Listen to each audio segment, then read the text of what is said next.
Equilibrium इस topic का ये अपना लास्ट लेक्चर होने वाला है। इसके बाद हम लोग डायनामिक स्टार्ट करेंगे। अगर किसी स्टूडेंट को सेंटर्ड और फ्रिक्शन इन टॉपिक का प्लेलिस्ट चाहिए होगा तो वो प्लेलिस्ट आपको इस वीडियो के डिस्क्रिप्शन बॉक्स में मिल जाएगा। अभी यहाँ पर देखो हमें क्वेश्चन में क्या दिया हुआ है, find the reaction at A comma B comma C and D neglect friction. ठीक है, और ये डायग्राम हमें इस तरीके से दिया हुआ है।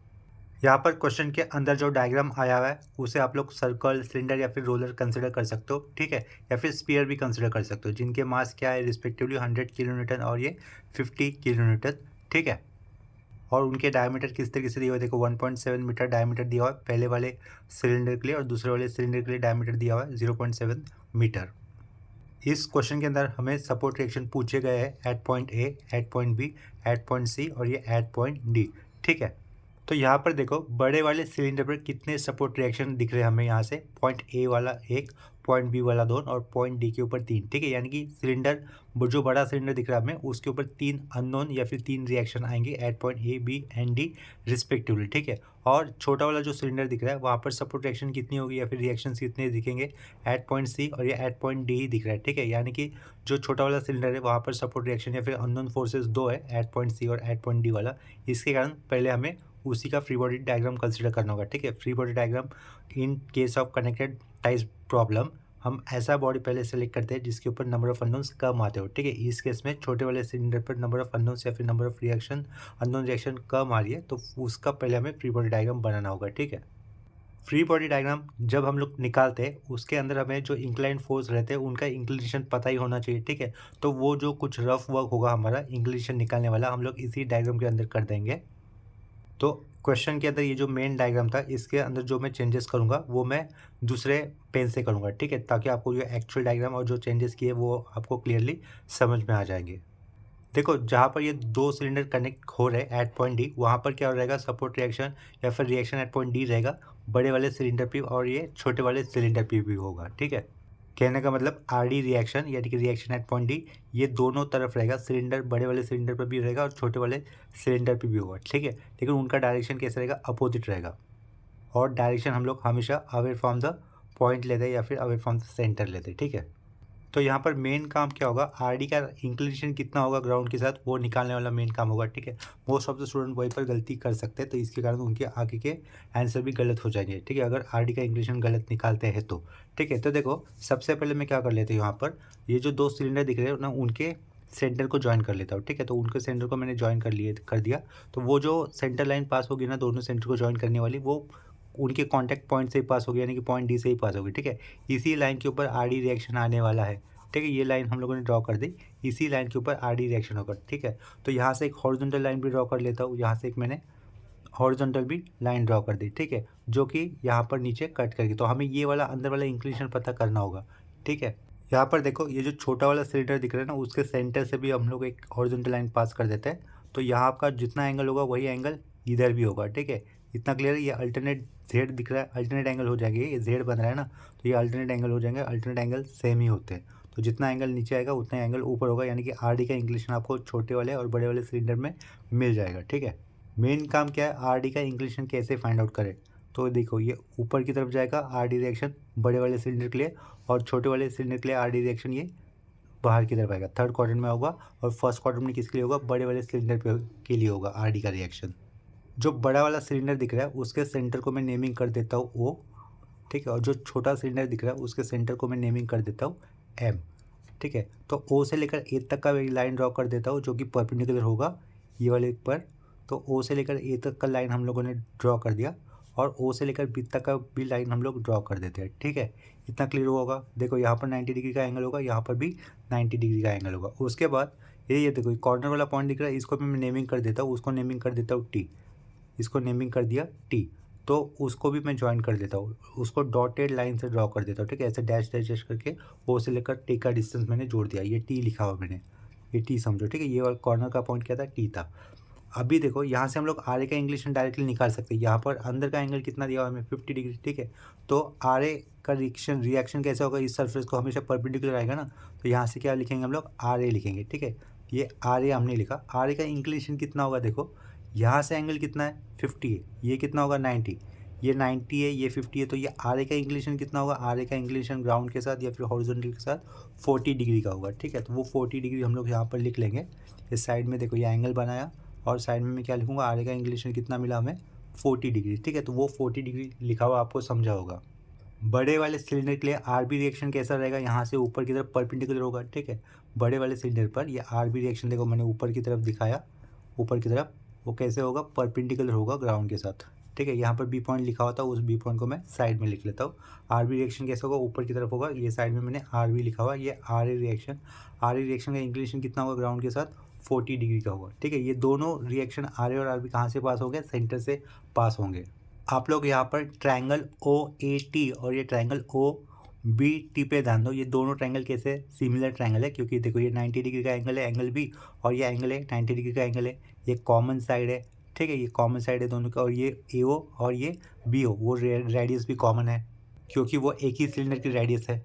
देखो यहाँ पर ट्रायंगल ओ ए टी और triangle O B T R similar triangle because O T is common, A O और बी ओ सेम है, सेम सिलेंडर की रेडियस है वो, और ये एंगल है और ये एंगल भी कैसे है 90 डिग्री। ठीक है, तो ओ ए टी और O B T similar triangle हो गए, इतना क्लियर हो गया आपको। और अभी देखो ये अंदर वाला एंगल कितना दिख रहा है आपको, 50 डिग्री का एंगल दिख रहा है। ठीक है, ये अंदर वाला एंगल है 50 डिग्री का, तो ये टोटल ऑप्टिक्स एंगल कितने डिग्री का हो जाएगा, 130 का हो जाएगा।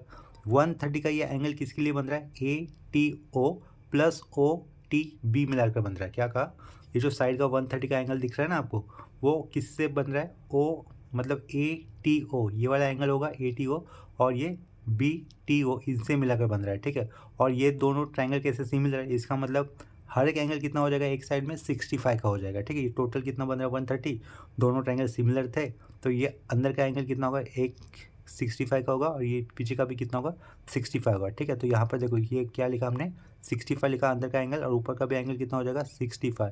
ठीक है, इतना समझ में आया होगा। अभी आप लोग क्या करो, सिर्फ ट्रायंगल ओ बी टी पे ध्यान देना। देखो ये बी पॉइंट लिखा हुआ है ना, वो इस पॉइंट के लिए था। ठीक है, क्या कहा मैंने, सिर्फ अभी आप लोग ट्रायंगल ओ बी टी पे ध्यान दोगे, ये ओ, ये बी पॉइंट और ये T point, in triangle O B T यहाँ पर एंगल टी कितना है, 65 डिग्री। ठीक है, वो लिख लेता हूँ मैं यहाँ पर, देखो क्या लिखा, in triangle O B T लिखे हम लोग। ठीक है, एंगल ये टी, ये एंगल टी या फिर ओ टी बी लिख सकते हो, एंगल ओ टी बी वो कितना मिल रहा है हमें, 65 डिग्री मिल रहा है। ठीक है, और आपको ये ओ बी साइड कितनी पता है, ओ बी देखो डायमीटर कितना दिया था बड़े वाले सिलेंडर के लिए, 1.2 मीटर दिया था ना डायमीटर, तो इसकी रेडियस कितनी हो जाएगी, ओ बी रेडियस कितनी हो जाएगी, रेडियस लिख लेते हैं 0.6 हो जाएगी। ठीक है, 0.6 क्या लिखेंगे, मीटर लिखेंगे, ये 0.6 मीटर लिख दिया।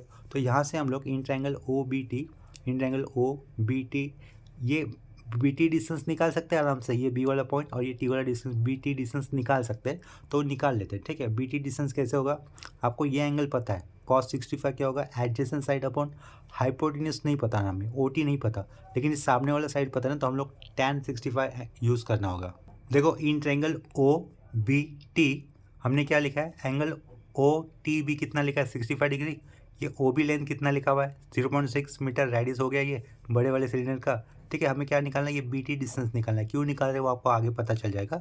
ये बी टी डिस्टेंस निकाल रहे हैं, देखो यहाँ पे क्या यूज़ कर रहा हूँ मैं, tan 65। tan एंगल क्या होता है, अपोजिट अपॉन एडजेसेंट साइड होता है, इधर एंगल 65 के सामने वाला साइड ये ओ बी हो जाएगा। ठीक है, तो यहाँ पर ओ बी लिख लेते हैं, ओ बी एडजेसेंट साइड कौन सा है, ये बी टी हो जाएगा, बी टी डिस्टेंस हमें ढूंढना है ना, ये बी टी लिखा। ठीक है, तो बी टी को मैं राइट साइड में कर लेता हूँ, ये बी टी राइट साइड में किया, ओ बी कितना पता था आपको 0.6, ऊपर 0.6 लिखा, नीचे क्या कर दिया tan 65 लिखा। ठीक है, तो 0.6 अपॉन tan 65 लिखा हुआ है, तो यहाँ पे देखो हमें बी टी का डिस्टेंस कितना मिलेगा 0.28 मीटर मिलेगा। ठीक है, तो ये क्या लिखा, बी टी लिखा, जो कितना मिलेगा 0.28 यूनिट भी लिख देंगे मीटर। ठीक है, तो उसे अंडरलाइन करके रखा, ये इंपॉर्टेंट डिस्टेंस है ये, और जो कि हम लोगों ने कैलकुलेट किया हुआ सही होगा। ठीक है, तो देखो 0.28 ये लिखा, 0.279 मिल रहा था, लेकिन हम लोग डेसिमल पॉइंट के बाद 2 डिजिट लिखा करते हैं, तो दूसरा वाला डिजिट मैंने राउंड अप कर दिया। ठीक है, तो वो कितना लिखा 0.28 मीटर लिखा। अभी देखो वो कैसे यूज़ करेंगे हम लोग, बी से लेकर टी तक का डिस्टेंस कितना मिला हमें 0.28 मीटर मिला, और टी से लेकर इस पूरे कॉर्नर तक का डिस्टेंस कितना था, नीचे दिख रहा है हमें 1.2,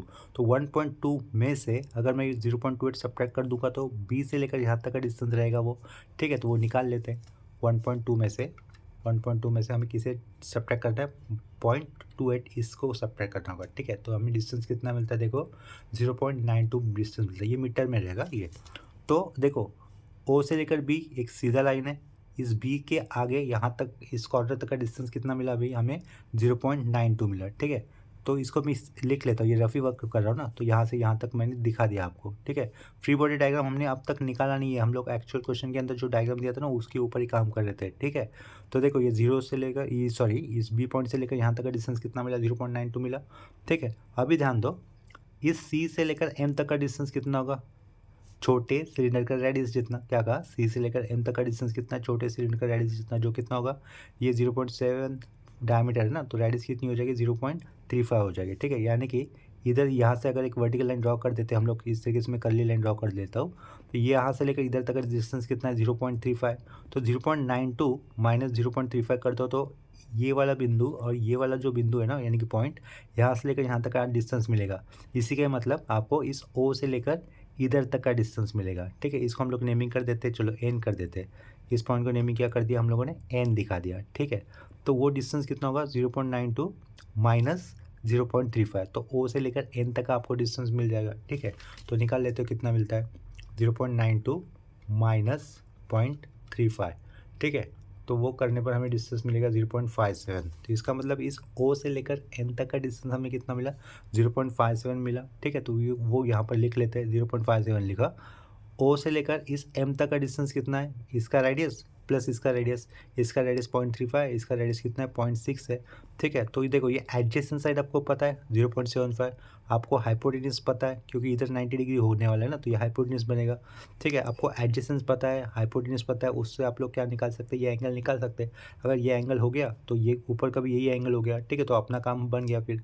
तो ये एंगल कैसे निकालना होगा, एडजेसेंट साइड पता है, हाइपोटेन्यूज भी पता है, ठीक है। तो देखो हमें कैलकुलेशन में क्या करेंगे, सिर्फ कॉस इनवर्स एडजेसेंट साइड कितनी थी 0.57 अपॉन में क्या यूज़ करोगे आप लोग 0.6 प्लस 0.35 यानी कि 0.95, तो 0.95 कर रहा होगा, ठीक है। इसे इक्वल टू कर देते हैं, मतलब कैलकुलेट कर लेते हैं, कितना आएगा 53.13, यानी कि ये जो एंगल हमें मिला है रिएक्शन एट पॉइंट डी वो कितना मिलेगा 53.13, ठीक है। तो वही इंग्लिशन इधर से भी होगा, तो ऊपर लिख लेता हूँ ये बाहर की तरफ 53.13, ठीक है। तो ये मेन सब कुछ हमें पहले करना था before drawing free body diagram, ठीक है। तो देखो अब हम लोगों ने जो क्वेश्चन के अंदर डायग्राम दिया था उसके ऊपर चेंजेस कर दिए, इस तरीके के चेंजेस आप लोग पेपर में भी कर सकते हो, या फिर अगर चाहते हो तो ये डायग्राम फिर से आप लोग आंसर शीट पे बनाओ और उसके ऊपर ये चेंजेस करो, ठीक है। लेकिन ये जो भी चेंजेस आप लोग दिखाते हैं वो सिर्फ आपके काम के हैं, आपके यहाँ पर इसके मार्क्स नहीं बनते, ठीक है। अगर ये जो रिक्वायर्ड एंगल जो हमें फाइंड आउट करना था 53.13,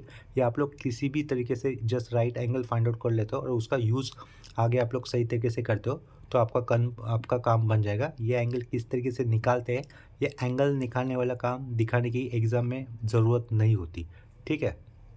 जस्ट कैलकुलेशन करते वक्त आपने यूज़ किया हुआ एंगल राइट होना चाहिए, वो कैसे निकाला ये दिखाने की ज़रूरत नहीं होती, ये पॉइंट को मैं फिर से बता रहा हूँ, ठीक है।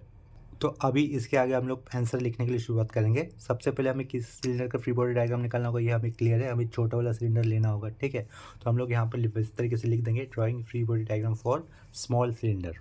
यहाँ पर देखो वो सेंटेंस लिख दिया मैंने, drawing free body diagram for small cylinder.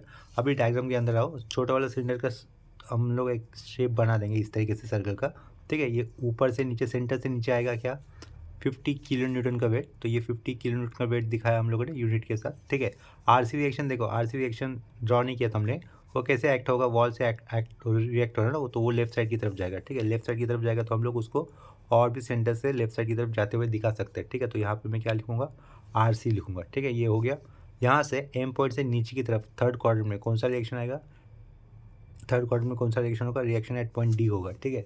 और रिएक्शन एट पॉइंट डी का इंक्लिनेशन हमें कितना मिला, ये अंदर वाला 53.13 मिला है, तो इसको मैं साइड में लिख लेता हूँ, ये 53.13 डिग्री हो गया, ठीक है। और कोई फोर्स है क्या इस सिलेंडर के ऊपर, और कोई है क्या फोर्स, नहीं है, बस ये तीन ही थे। तो हम लोग यहाँ पर कंडीशन ऑफ इक्विलिब्रियम यूज़ कर अननोन फोर्सेस निकाल सकते हैं, फिर अननोन रिएक्शन निकाल सकते हैं जो एट पॉइंट सी और एट पॉइंट डी है, ठीक है। तो देखो यहाँ पर मैं क्या करूँगा, let summation F X is equal to क्या कर रहा हूँ मैं 0, ठीक है।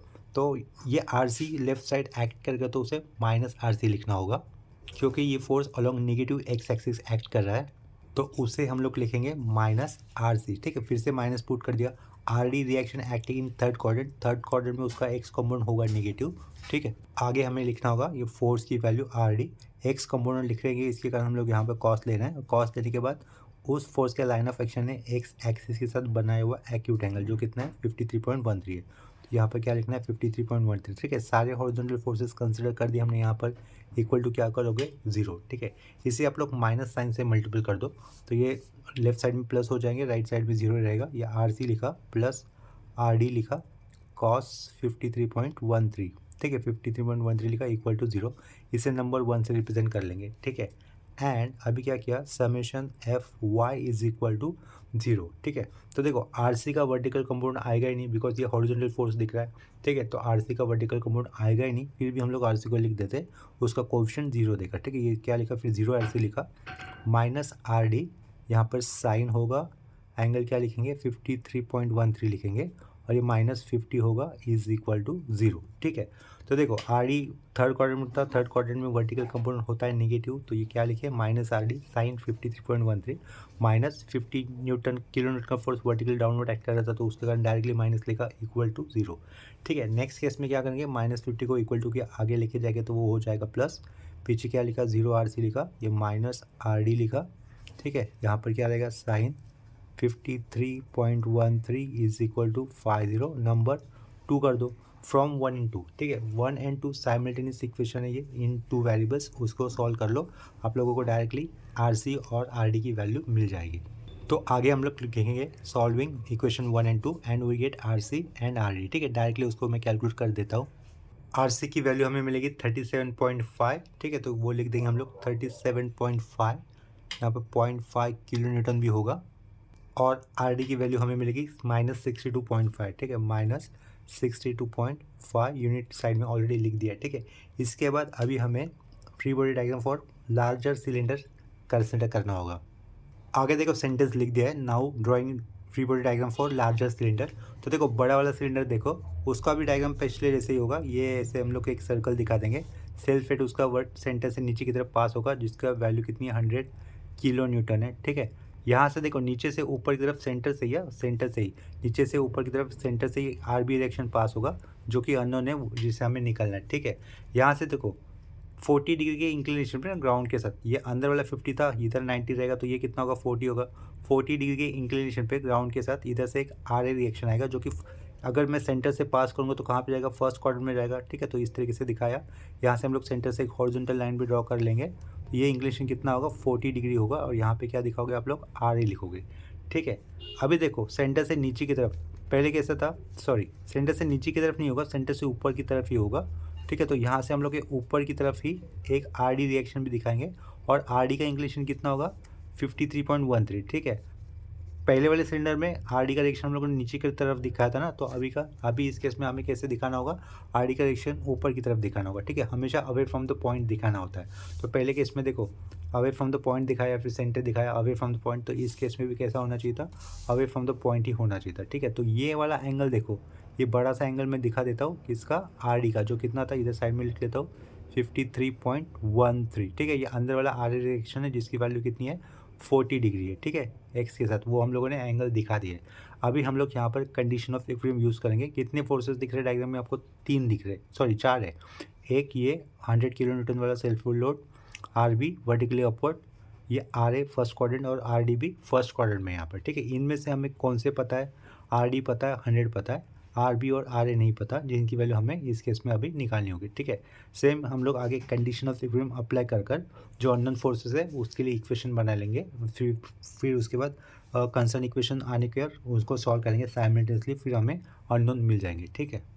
देखो आगे हमें क्या लिखना है, let summation F X is equal to 0, ठीक है। तो हॉरिजॉन्टल फोर्सेस कंसिडर करो, अभी सिर्फ आर बी का और ये 100 का हॉरिजॉन्टल कंपोनेंट नहीं आएगा, क्योंकि वो वर्टिकली एक्ट कर रहे हैं, एक जा रहा है ऊपर, वर्टिकली ऊपर जा रहा है, अपवर्ड जा रहा है आर बी रिएक्शन, और ये 100 किलो न्यूटन का फोर्स वर्टिकली डाउनवर्ड जा रहा है, ठीक है। तो इनके कारण उनके वर्टिकल हॉरिजॉन्टल रिएक्शन नहीं आएंगे, सॉरी, ठीक है।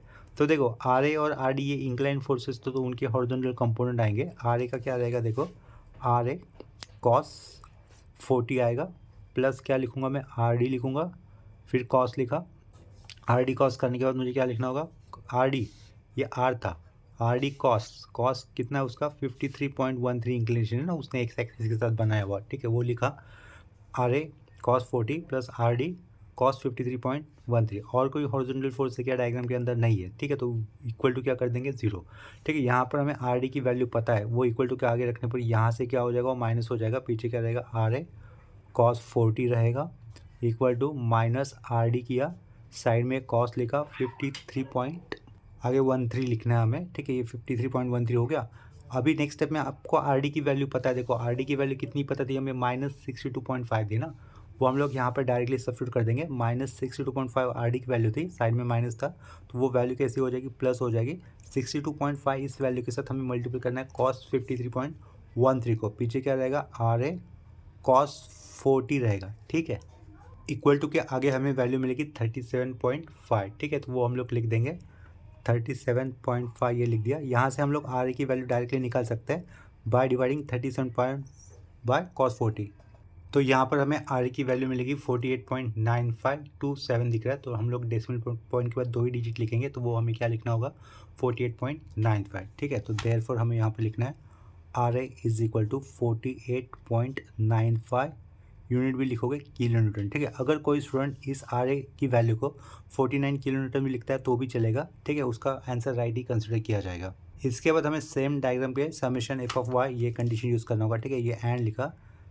Summation F Y is equal to 0, ठीक है। देखो डायग्राम यही थी, वर्टिकल फोर्सेस अभी हम लोग कंसिडर कर रहे हैं, तो ये आर बी जा रहा है ऊपर की तरफ, तो उसे प्लस लेना होगा, 100 जा रहा है नीचे की तरफ, उसे माइनस लेना होगा, ठीक है, तो ये क्या लिखा plus R B minus 100, R D is in first quadrant पे उसका वर्टिकल कंपोनेंट होगा प्लस, तो क्या लिखा हमने यहाँ पर plus R D, vertical component के साथ साइन आएगा, एंगल कितना लिखोगे साइड में 53.13 लिखोगे, ठीक है, फिर से प्लस, अभी फिर से प्लस क्यों, आर ए इसके वर्टिकल कंपोनेंट, ठीक है, आर ए का वर्टिकल कंपोनेंट क्या होगा आर ए साइन, यहाँ पर आर ए आएगा, साइड में हमें साइन लिखना होगा, साइन लिखकर उसने एक्स एक्सिस के साथ बना हुआ एक्यूट एंगल कितना था 40 था, ठीक है, वो लिखा इज इक्वल टू क्या करोगे आप लोग 0 करोगे, ठीक है।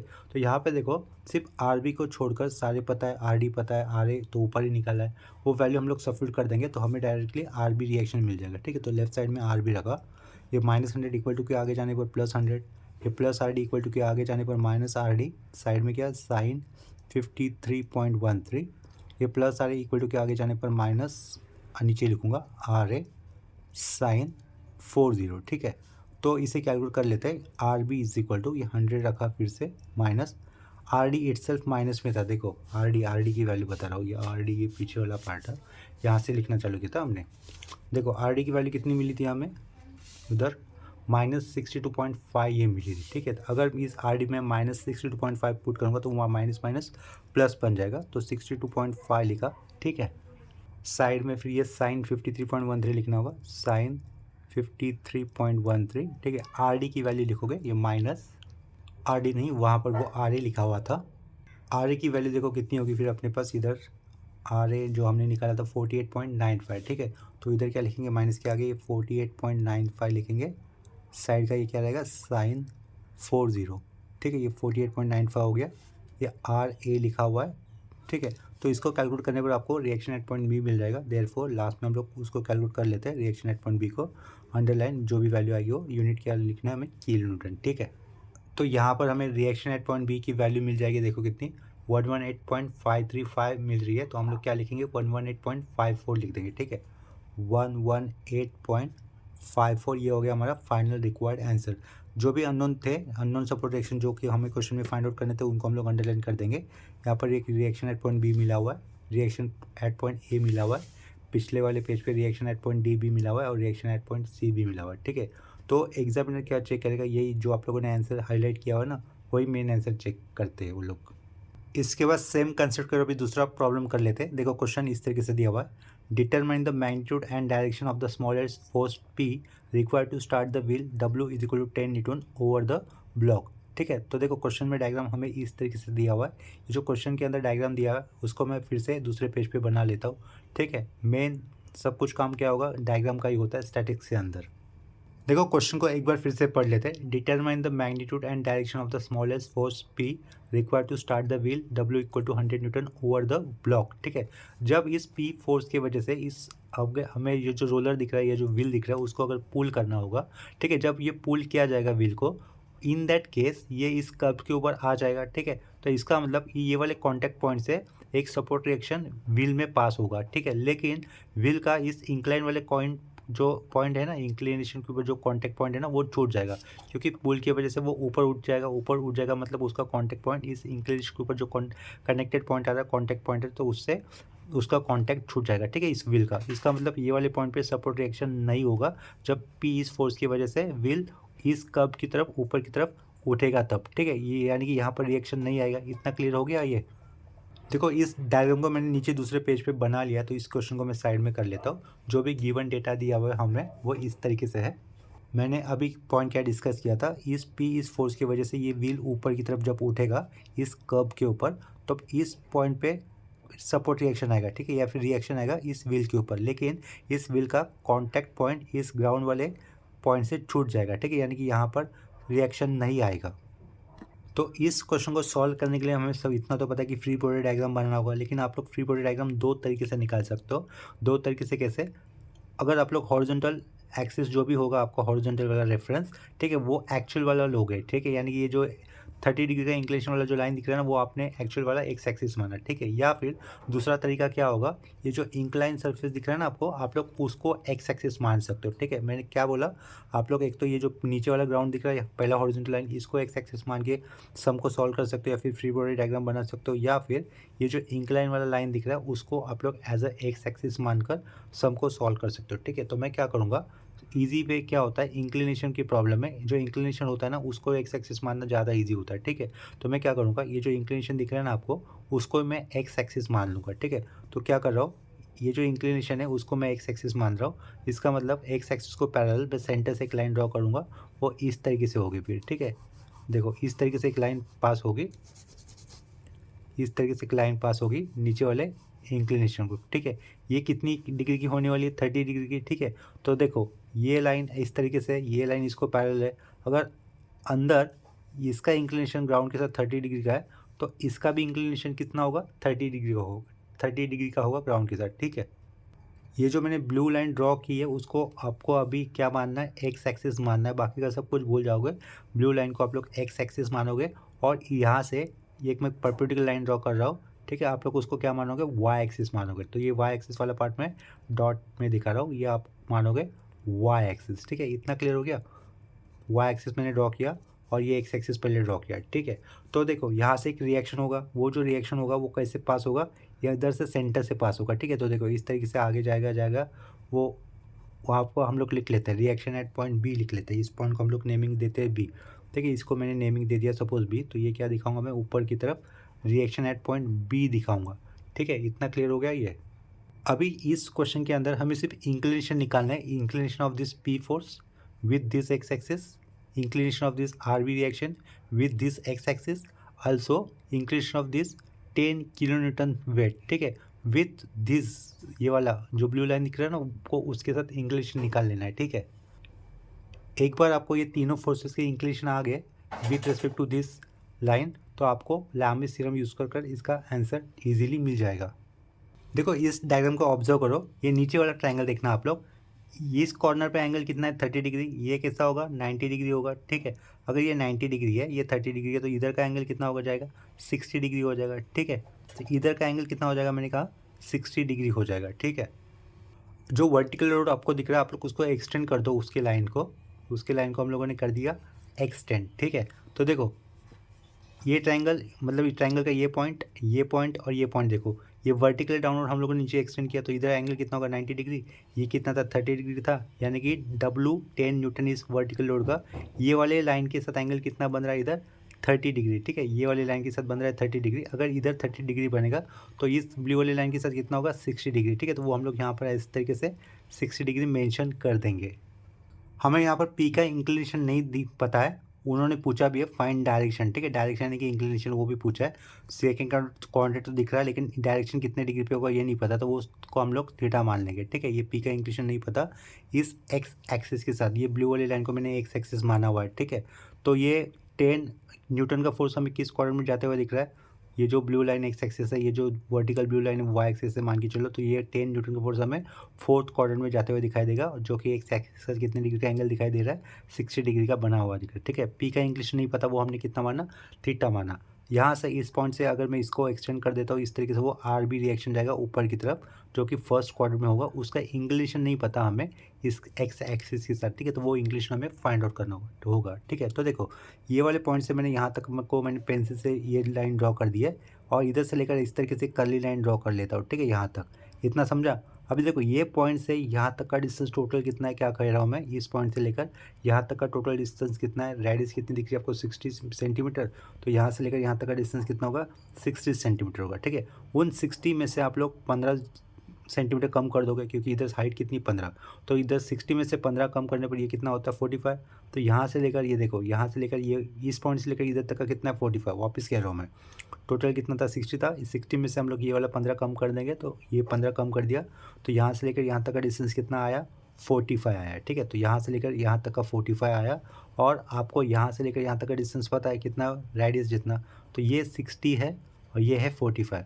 Opposite upon hypotenuse, opposite upon hypotenuse, तो आपको ये एंगल मिल जाएगा, ये एंगल मिल जाएगा, मतलब ये जो इंक्लिनेशन है वही इंक्लिनेशन आपको इधर होने वाला है, क्योंकि ये ऐसी सीधा लाइन, समझे, क्योंकि ये कैसे हो जाएगा, करस्पॉन्डिंग एंगल हो जाएगा। इधर से अगर लाइन एक्सटेंड कर देता हूँ, ये एंगल करस्पॉन्डिंग एंगल हो जाएंगे।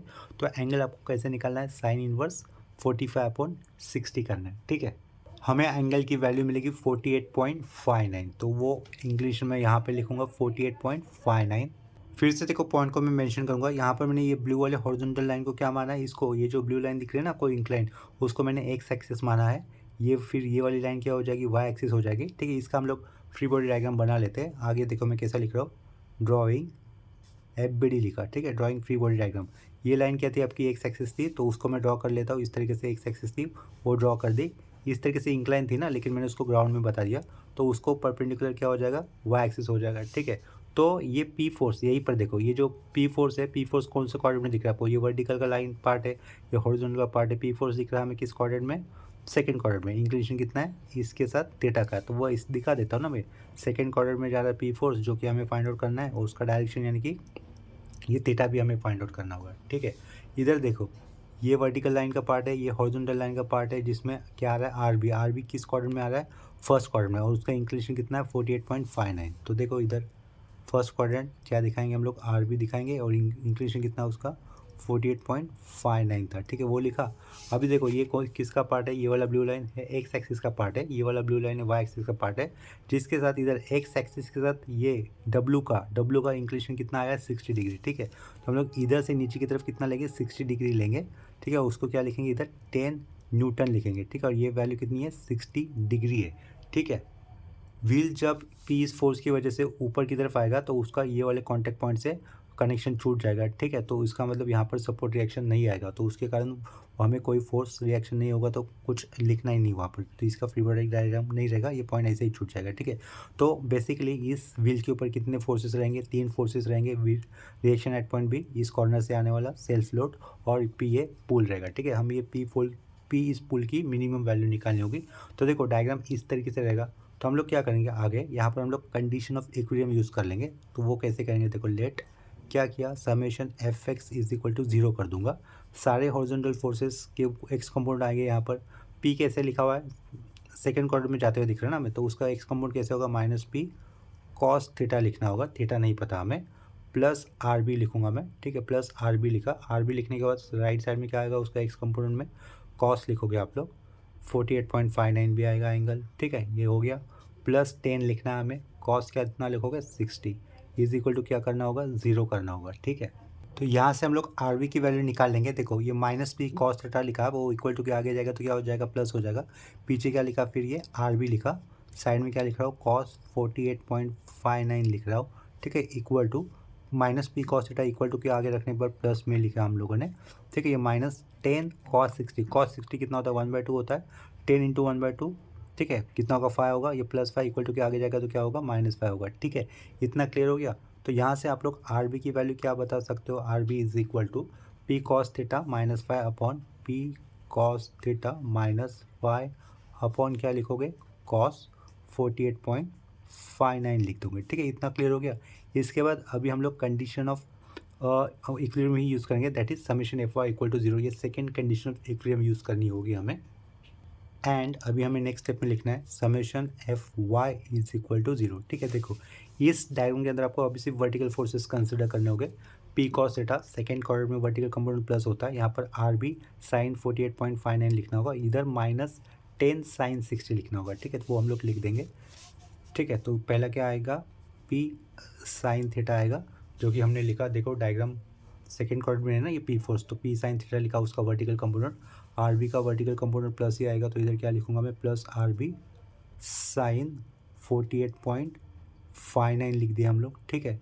आगे क्या होगा, -10 साइन 60 रहेगा, ठीक है। -10 साइन 60 इज इक्वल टू क्या देंगे, मतलब इसको 0 लिख देंगे, ठीक है। अभी इसके बाद नेक्स्ट स्टेप में हमें क्या करना है, यहाँ से पिछले वाले केस से आर बी की जो वैल्यू आई थी ना, वो हम लोग इधर सब्स्टिट्यूट कर देंगे। क्या कहा, आर बी की वैल्यू हम लोग यहाँ पे सब्स्टिट्यूट करेंगे। देखो इधर क्या लिखूंगा, पी साइन थीटा लिखूंगा as it is, plus R B की वैल्यू, देखो आर बी की वैल्यू हम लोग ब्रैकेट में पुट कर देते हैं, पी कॉस थीटा -5 अपॉन का ये क्या था, कॉस 48.59 था, राउंड ब्रैकेट, ठीक है। ये प्लस ये आर बी की वैल्यू हो गई, साइड में क्या है, साइन 48.59 था, -10 साइन 60 को हम लोग कैलकुलेट कर लेते हैं, वो वैल्यू इधर लिख देंगे, ठीक है। 10 साइन 60 की वैल्यू होगी 8.66, तो वो माइनस 8.66 लिख दिया, इक्वल टू क्या रहेगा, 0 रहेगा, ठीक है। नेक्स्ट स्टेप में देखो ये क्या लिखा, पी साइन थीटा लिखे हम लोग, प्लस साइन 48.59 अपॉन का कॉस 48.59, ठीक है, प्लस ब्रैकेट के अंदर क्या लिखोगे आप लोग, पी कॉस थीटा -5 ये लिखोगे, इधर साइन 48.59 अपॉन कॉस 48.59, इसे हम लोग क्या बना सकते हैं, tan 48.59 बनाकर उसकी वैल्यू लिख लेंगे। वो वैल्यू हमें मिलेगी 1.1338, ठीक है, जिसे मैं सिंपली 1.13 लिख दूंगा। तो वो वैल्यू कितनी मिली हमें, 1.13 मिली, यहाँ पर ये राउंड ब्रैकेट क्लोज था, ठीक है। आगे क्या है, ये -8.66 लिखा होता इक्वल टू 0। नेक्स्ट स्टेप में ये 1.13 हम लोग अंदर मल्टीपल कर देंगे। पहले क्या लिखा, पी साइन थीटा लिखा, उसके बाद पी के साथ क्या मल्टीपल किया जाएगा, पी कॉस थीटा इंटू 1.13 लिखा, -5 इंटू दिस 1.13, ठीक है।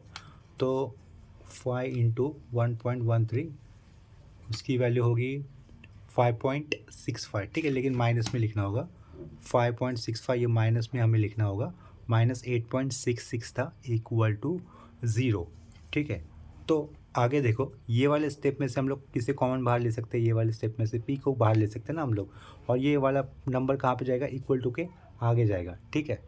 तो जहाँ पर करली अंडरलाइन किया है वहाँ से हम लोग पी को कॉमन बाहर ले रहे हैं, ब्रैकेट के अंदर क्या बचेगा, ये साइन थीटा रहेगा पहले तो, प्लस 1.13 साइड का ये क्या रहेगा, कॉस थीटा रहेगा, square bracket close, is equal to ये माइनस माइनस का एडिशन हो जाएगा, वो हम लोग इक्वल टू के आगे लिख देंगे।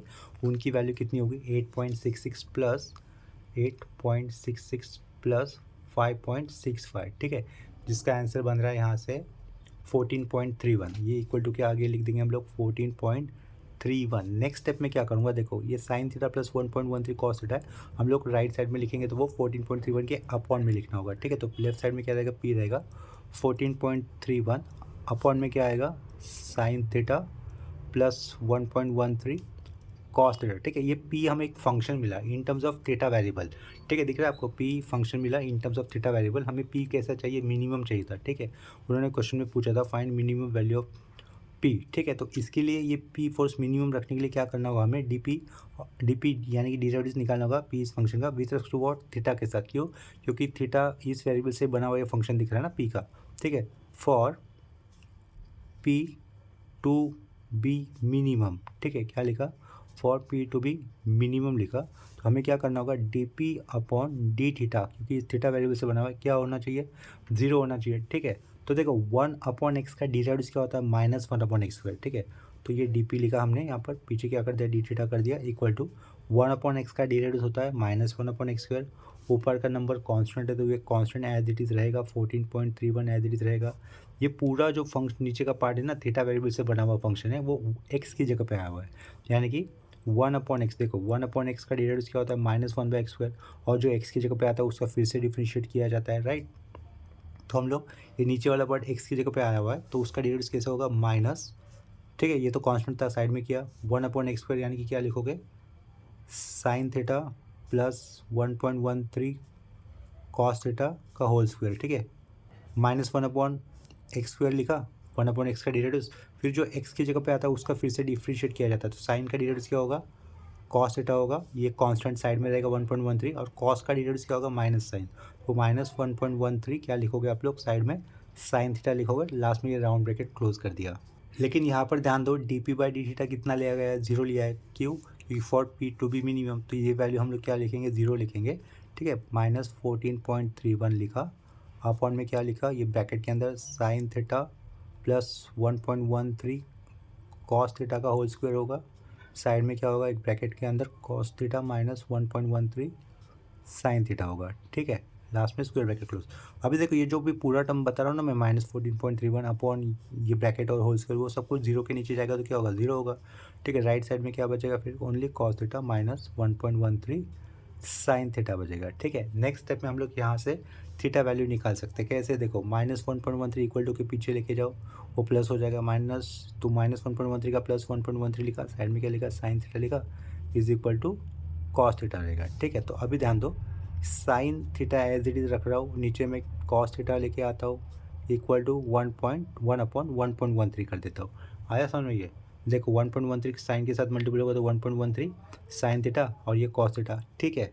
ये सिंगल पॉइंट था वो 1.13 लिखा हुआ था यहाँ पर, ठीक है। यहाँ से हम लोग tan थीटा की वैल्यू निकाल सकते हैं, देखो लास्ट वाले स्टेप से हम लोग क्या लिख सकते हैं, tan theta is equal to 1 upon 1.13, इसी का मतलब क्या लिखेंगे हम लोग, theta equal to tan inverse of 1 upon 1.13, ठीक है। यहाँ से हमें थीटा की वैल्यू मिलेगी, एक बार हमें थीटा की वैल्यू मिल जाएगी तो वो हम लोग इधर सब्स्टिट्यूट कर देंगे, ठीक है। ये वाले इक्वेशन में इसे नंबर 1 से रिप्रेजेंट कर लेता हूँ, तो फ्रॉम इक्वेशन 1 डायरेक्टली आपको जो पी फोर्स मिनिमम वैल्यू पूछी थी ना वो उसका आंसर मिल जाएगा।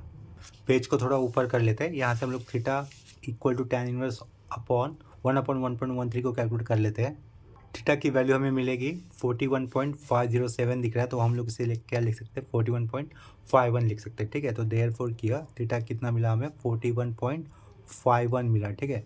तो इसे अंडरलाइन कर दिया, आगे क्या लिखा देयरफॉर फ्रॉम इक्वेशन 1 लिख दिया, ठीक है। डायरेक्टली हम लोग पी की वैल्यू लिख देंगे फ्रॉम इक्वेशन 1, इक्वेशन 1 देखो क्या था, थीटा की जगह पे क्या यूज़ करना हमें 41.51 यूज़ करना होगा, ठीक है। तो वो कैलकुलेट कर लेते हैं वैल्यू, ये ऊपर न्यूमरेटर में क्या रखूँगा मैं 14.31 अपॉन में 31 था, अपॉन में हमें लिखना होगा साइन थीटा साइन 41.51, ठीक है, राउंड ब्रैकेट प्लस 1.13 साइड में कॉस लिखकर क्या लिखना है एंगल 41.51 राउंड ब्रैकेट क्लोज, ठीक है। इक्वल टू करने पर हमें आंसर मिल जाएगा, पी इस फोर्स की वैल्यू कितनी मिलती है 9.4834, ठीक है, जिसे हम लोग लिखेंगे 9.48 लिख देंगे, ठीक है। तो यहाँ से पी फोर्स की वैल्यू कितनी मिली हमें 9.48 न्यूटन मिली, ठीक है। तो वो लिख दिया यहाँ पर, तो ये अपना आंसर कंप्लीट हो जाता है, ठीक है। इस प्रॉब्लम के साथ अभी के लिए ये लेक्चर हम लोग यहीं पे स्टॉप करते हैं। इसके बाद मैं सेंट्रॉइड या फिर फ्रिक्शन ये वाले टॉपिक नहीं ले रहा हूँ, अगर आपको उन टॉपिक का प्लेलिस्ट चाहिए होगा तो उन टॉपिक का प्लेलिस्ट आपको इस वीडियो के डिस्क्रिप्शन बॉक्स में मिल जाएगा, ठीक है। वो ऑलरेडी टॉपिक हम लोगों ने कवर किया हुआ है। इसके बाद मैं आपका मैकेनिक्स का डायनामिक्स वाला पार्ट स्टार्ट कर दूंगा। आज के लिए हुए प्रॉब्लम से कहीं आपको डाउट होगा तो आप लोग मुझे कमेंट सेक्शन पे इन्फॉर्म कर सकते हो, ठीक है। देखो मैकेनिक्स के पहले दो टॉपिक बहुत इंपॉर्टेंट है, कोप्लेनर फोर्सेस और इक्विलिब्रियम, ठीक है। दोनों इस टॉपिक में आपको मोमेंट ऑफ फोर्सेस ये कंसेप्ट आनी चाहिए, ठीक है।